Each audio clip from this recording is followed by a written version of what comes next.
Allô, bonjour. Alors voici ces premières séries pour tout ce qui est NFT, etc. Alors, c'est un peu des trucs où je pense que ça vaut la peine d'en parler un petit peu parce que c'est un domaine. Moi, je considère que c'est une niche dans une niche. Donc déjà que la crypto c'est une niche, bah, alors les NFT, le marché des NFT c'est encore une niche dans une niche. Donc je me disais que j'allais faire une petite vidéo par rapport ce domaine qui est un peu, on va dire, un peu méconnu de certaines personnes qui ne comprennent rien de rien aux collections NFT, surtout Profile Pic, qui est en fait des collections qui sont un peu comme celle-là où en fait il y a des, des collections qu'on peut voir ici, ça c'est sur Solana, parce qu'en fait il faut savoir qu'il y a sur Solana, il y a sur Ethereum, il y a sur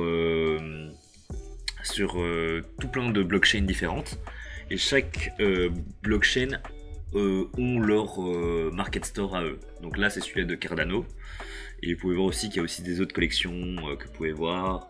Vous pouvez voir les meilleures collections qui sont créées, celles qui ont le plus de trades, etc. Donc c'est un peu comme des sortes de enfin comme comment on appelle ça, des assets crypto, mais avec un levier, on va dire en plus, parce que le NFT, si il est là, il peut monter en valeur et aussi la crypto peut monter en valeur. Donc ça fait un mini levier, on va dire. Donc en gros là, on voit que le The Hip Society, qui est une collection de PFP, comme on appelle ça, Profile Picture pour PFP. Donc PFP comme il écrit, voilà, mais là tu vois que c'est le floor, c'est-à-dire le prix plancher, l'offre, c'est-à-dire qu'en gros on peut faire des offres sur la collection, c'est-à-dire qu'on peut mettre une petite offre à 2871, c'est pour ceux qui veulent vendre rapidement et qui peuvent acheter, qui peuvent vendre directement leur NFT à ce prix-là. Ça c'est le volume je crois que c'est sur la journée ou la 24 heures, je sais plus, ça c'est le nombre, le pourcentage de NFT qui est listé sur toute la collection, c'est-à-dire qu'il y en a 7000, donc tu fais 4,44 sur les 7000, ça te donne le nombre de NFT qui sont listés ici.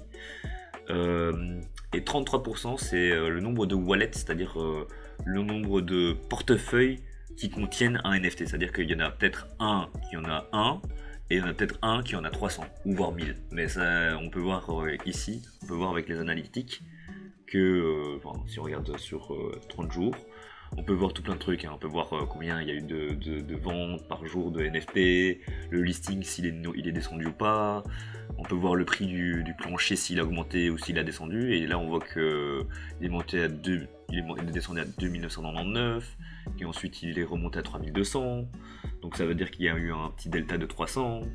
Là on voit que le prix a augmenté au fur et à mesure. On peut voir aussi le nombre, celui qui a le plus de NFT, et on voit qu'il y a quand même, il y en a en général, enfin celui qui a le plus gros nombre de NFT, on en a 265, et puis les derniers en ont qu'un seul.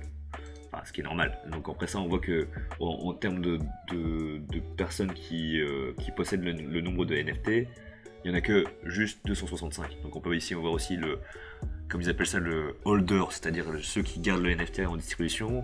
Il y a quand même 56% qui en ont un, 30% qui en ont deux, entre 2 et 4, 7% qui en ont 5 et 9, 80%, 83 3 personnes qui représentent 3% qui ont entre 10 et 24, et 30 qui ont plus de 25. C'est-à-dire que la répartition est pas si mauvaise. Et ça aussi, c'est des choses à regarder quand on analyse un projet de NFT de Profile Picture. Donc Profile Picture, c'est parce qu'en gros, il y a toute une mode où, en fait, si vous voulez, vous pouvez mettre le NFT comme Profile Picture sur sur les réseaux sociaux, comme sur Twitter, sur Instagram. Bon, moi j'ai utilisé ma gaufre, hein, parce que vous la voyez déjà, en fait, je fais la promotion de notre projet, donc du coup, vaut mieux que ce soit le NFT qu'on présente. Donc bon, après ça, il n'est pas encore mis en vente, mais peut-être dans le courant de 2024, peut-être dans le courant de 2025, qui sait, je ne sais pas encore.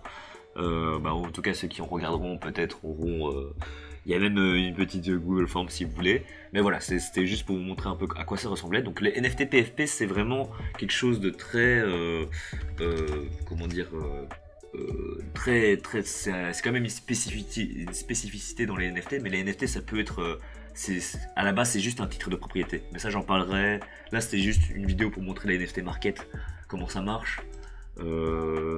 Qu'est-ce qu'il y a d'autre? Ben, il y a Blur aussi qui est super connu. Il y a OpenSea qui est super connu. C'est là où il y avait, enfin c'est un des premiers. C'est celui-là où il y avait comment on appelle ça là on peut choisir tous les trucs, enfin toutes les chains différentes. Enfin peut-être que je vous expliquerai par rapport aux hot wallets qui sont différents. Je peux vous montrer donc les Pudgy. Donc ça c'est une collection de pingouins. Et c'est pas nécessairement parce qu'il faut regarder aussi si il y a eu beaucoup de, comment on appelle ça, de volume. Il faut vérifier beaucoup de choses. Moi, je conseille pas aux nouveaux d'aller dans le marché des NFT parce que c'est quand même très casse-gueule, quoi. Parce que on sait jamais qui sont derrière enfin, parfois on sait qui sont derrière les projets, parfois on sait pas qui sont derrière les projets. Parfois c'est beaucoup de degen, comme on appelle ça, qui sont des gènes, qui veut dire dégénérés qui en fait investissent dans n'importe quoi et qui se disent que ça peut faire un plus fois 10 et en fait au final le projet est en fait comment on appelle ça, une arnaque. Donc en gros ne n'aimez pas dedans si vous n'êtes pas assez près dans le projet et si vous y connaissez pas, parce qu'en fait déjà je pense que ceux qui sont dans le NFT game, ils sont déjà forts dans les cryptos, c'est-à-dire qu'ils savent utiliser des wallets, ils savent faire tout plein de trucs, etc. Ici pareil, hein, c'est sur Solana, mais on peut voir aussi les statistiques. Attendez, on va regarder ici, on va regarder les statistiques. Si je me trompe pas, on peut regarder les offres, on peut regarder quoi. Ici on peut voir. Ah ouais, c'est ici, on peut voir en gros, c'est ça. Voilà, c'est ça. On peut voir le floor price, comment elle a évolué sur. Donc on va mettre ça sur une journée, sur 24 heures. On va mettre. Parce que sinon, si on fait sur 30 minutes, mais en fait il y a trop d'éléments qui sont des données aberrantes et on n'a pas le temps de voir. Et donc là on voit que la collection a hypé pendant plein de temps, et puis ensuite là il a été au plus haut, c'était à 80, maintenant il est plus qu'à 15, 17, donc du coup on peut dire que la collection elle est pas si bonne que ça, mais voilà quoi. Donc en gros elle arrive encore à survivre, et voilà. Après ça, comment reconnaître des bonnes collections? Ben là, Mad Lads, on n'aurait pas pu savoir que c'était la meilleure collection, qui est donc pour l'instant, comment on appelle ça, les blue chips, c'est-à-dire les collections, les blue chips, c'est comme en poker, c'est-à-dire les blue chips, c'est-à-dire les collections qui sont les meilleures.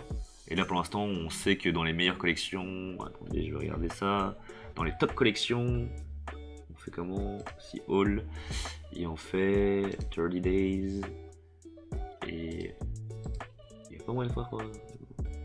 Bon, ça c'est pas représentatif, parce que là, si on met sur 30 jours, on voit que c'est cette collection qui est au top, alors que le floor est que à 6 Solana, donc 507 $, et que Madlad est à 12 900 $.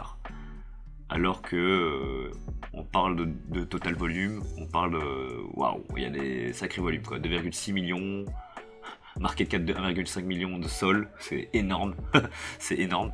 Donc ça fait 122 millions parce qu'il y a toujours le prix en dollars juste en dessous.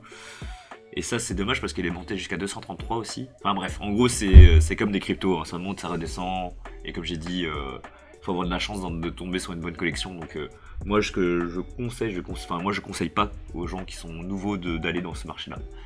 Et voilà, donc ça c'était juste pour vous montrer un peu à quoi ça ressemblait le marché des NFT sur Solana. Mais c'est pareil pour NFT, vous avez le top, vous avez des collections qui coûtent super cher. Vous voyez Bored Ape Yacht Club, les CryptoPunks, of course, Mutant Ape Yacht Club, il y a Azuki, c'est que des collections qui sont super connues. Clone X, Takashi Murakami. Et voilà, vous voyez un peu toutes les collections qu'il y a, vous pouvez les visiter, vous pouvez regarder un peu les